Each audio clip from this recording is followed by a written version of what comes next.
तस्वीरें दर्शकों तक पहुंचाएंगे। अभी के लिए शुक्रिया आपका। आगे बढ़ेंगे, अगली खबर जो है वो बिहार से है। बिहार जहां पर दुष्कर्म के आरोपी के घर पर बुलडोजर चला है। महादलित लड़की है जिसके साथ रेप हुआ और फिर हत्या कर दी गई। नाबालिग से रेप और मर्डर का आरोपी संजय यादव है। आरोपी संजय यादव के घर पर बुलडोजर चला है।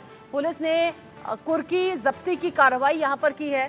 दो तस्वीरें आप देख लीजिए, एक तरफ आपको हलचल दिखेगी जहां पर पुलिस वाले आपको नजर आएंगे, दूसरी तरफ तस्वीर आप देख रहे हैं जहां पर संजय यादव का घर है और वहां पर पहुंचा बुलडोजर। बुलडोजर का एक्शन यहां पर हुआ है, यानी यूपी की तरह ही बुलडोजर का एक्शन अलग अलग राज्यों में देखने को मिला। मध्य प्रदेश में, राजस्थान में और अब बिहार में भी बुलडोजर चला है। ये तस्वीर जो कि आप टीवी स्क्रीन पर देख रहे हैं, बिहार में दुष्कर्म की घटना, महादलित लड़की के साथ पहले रेप हुआ, निर्मम तरीके से हत्या कर दी गई। जब घर वालों को इसकी जानकारी मिली, हलचल बढ़ गई, सनसनी मच गई। पुलिस को इसकी जानकारी दी गई और पुलिस ने संजय यादव नाम का ये जो शख्स है, आरोपी है, उसके घर पर बुलडोजर प्रशासनिक टीम पहुंची और बुलडोजर चलाया गया है। मर्डर और रेप का आरोपी है संजय यादव। पारू थाना के अंतर्गत एक मामला प्रकाश में आया था। लालू छपरा एक गांव है, वहाँ पे 14 वर्ष की एक बच्ची है, उनका शव प्राप्त हुआ था। शव में 3 जगह जख्म के निशान थे। जो इंक्वेस्ट रिपोर्ट है उसके अनुसार एक उनके सिर के ऊपर धारदार हथियार से वार था, दूसरा गर्दन में पीछे की तरफ में धारदार हथियार से वार था और तीसरा उनके हथेली पे जख्म के निशान थे।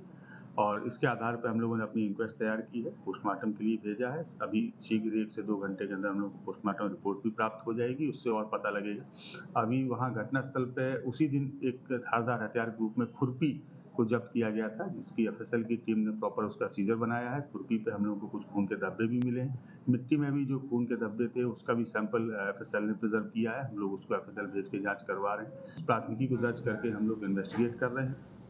रितेश मिश्रा इस घटना को लेकर ज्यादा अपडेट के साथ जुड़ गए हैं इंडिया न्यूज संवाददाता। रितेश, पश्चिम बंगाल के कोलकाता का जिक्र देश भर में हो रहा है, गुस्सा लोगों में है, फिर उत्तराखंड से खबर सामने आ जाती है और इतने में उस खबर को लेकर बात हो ही रही थी कि बिहार से भी ये दिल दहलाने वाली घटना सामने आ गई। ये घटना कब की है, कैसे हुई, संजय यादव क्या अकेला आरोपी है और क्या एक्शन अब तक पुलिस का हुआ? देखिए, सबसे पहले घटना के बारे में आपको बता दें तो घटना को आज 1 सप्ताह हो जाएंगे। जो पीड़िता, जो लड़की जिसकी हत्या हुई है, उसके परिजनों का आरोप है कि पिछले सप्ताह ठीक रविवार को संजय यादव और उसके जो शागिर्द हैं वो पहुंचते हैं उनके घर पे और उनकी लड़की को अगवा करते हैं और फिर सोमवार की सुबह जो है लड़की की लाश नहर से बरामद होती है और काफी विभत्स तरीके से ये हत्या की गई थी। लेकिन इस पूरे मामले में अपडेट आया है। जो एसपी हैं उन्होंने पोस्टमार्टम रिपोर्ट को सार्वजनिक किया है और उन्होंने इसमें जिक्र किया है कि लड़की के साथ दुष्कर्म की वारदात नहीं हुई है। लेकिन चलिए, दुष्कर्म की वारदात नहीं हुई है, इसी से आप चीज अपनी नहीं थपथपा लेंगे। दुष्कर्म की वारदात नहीं हुई, लेकिन लड़की की नृशंस हत्या हो गई है। 1 सप्ताह हो चुके हैं, लेकिन अभी तक जो आरोपी है, मुख्य आरोपी संजय यादव, अभी तक उसकी गिरफ्तारी नहीं हुई है। आपने चलिए आई वॉशिंग करने के लिए आपने उसके घर पे कुर्की जब्ती कर दी, लेकिन अभी तक संजय यादव क्यों नहीं गिरफ्त में आया? आखिर उसका रसूख क्या है? क्यों उसकी गिरफ्तारी पुलिस नहीं कर पा रही है? और ये तब हो रहा है जब लड़की की मां पहले भी कई दफे संजय यादव की हरकतों को लेकर थाने पहुंची थी, लेकिन उसके रिपोर्ट को लिखा ही नहीं गया। रसूखदार व्यक्ति है, कई राजनीतिक दलों से उसके ताल्लुक भी रहे हैं। अब आप किसी बात का अंदाजा लगा सकती हैं कि कई ऐसे राजनीतिक रसूख के व्यक्ति हैं जिन्होंने उसे भगाने में मदद की है। तो पुलिस अब आप अपनी पीठ थपथपा रहे हैं। एसपी साहब सामने आ रहे हैं कि रितेश, कुछ बातों को क्लियर कीजिए। आपने कहा कि पोस्टमार्टम रिपोर्ट में ये साफ हुआ है कि लड़की के साथ रेप नहीं हुआ। आप ये भी कह रहे हैं कि हत्या करके नहर में फेंक दी गई लड़की की बॉडी। क्या ये पॉसिबल नहीं है कि अगर नहर में है, पानी में गिरी है लड़की, तो रेप से जुड़े हुए सबूत मिट जाएं?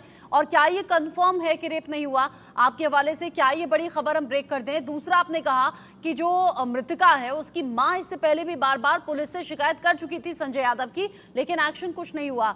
मां किस सिलसिले में शिकायत कर रही थी संजय यादव की, और क्या मां से कोई अनबन थी जिसका बदला बेटी से लिया गया? देखिए, संजय यादव जो है आपराधिक किस्म का, और उसका जो आचरण है वो लगातार सवालों के घेरे में रहा है। जो लोग हैं आसपास के, जो पड़ोसी हैं, वो बताते हैं कि वो बेहद ही नीच मानसिकता का व्यक्ति था, और वो बार बार पीड़िता पर दबाव बनाता था शादी के लिए, और कई सारी इच्छा जो है ये अनर्गल बातें उससे कहा करता था। और इसको लेकर लड़की की मां लगातार शिकायत भी करती थी, वो अपनी लड़की को भी दूर रहने के लिए कहती थी, और संजय यादव जिद पे अड़ा हुआ था कि वो इस लड़की से शादी करेगा। संजय यादव की उम्र 45 साल, मृतका की उम्र 16 साल। आप समझ सकती है कि कोई भी माँ बाप अपनी बेटी की शादी कितने उम्र दराज व्यक्ति से नहीं करेंगे। और ये बात नागवार गुजरती थी, और ठीक रविवार को इसी समय संजय यादव अपने शागिर्दों के साथ पीड़िता के घर पहुंचता है, मारपीट करता है उसके परिजनों के साथ, और पीड़िता को किडनैप कर लेता है। आप समझिए कि वो कितना रसूख रखने वाला व्यक्ति है कि जहां सुशासन की बात कहते हैं नीतीश कुमार, उनके यहाँ से वो देखिए किस तरीके से लड़की को अगवा करता है, ना सिर्फ अगवा कर देता है बल्कि उसकी हत्या कर देता है।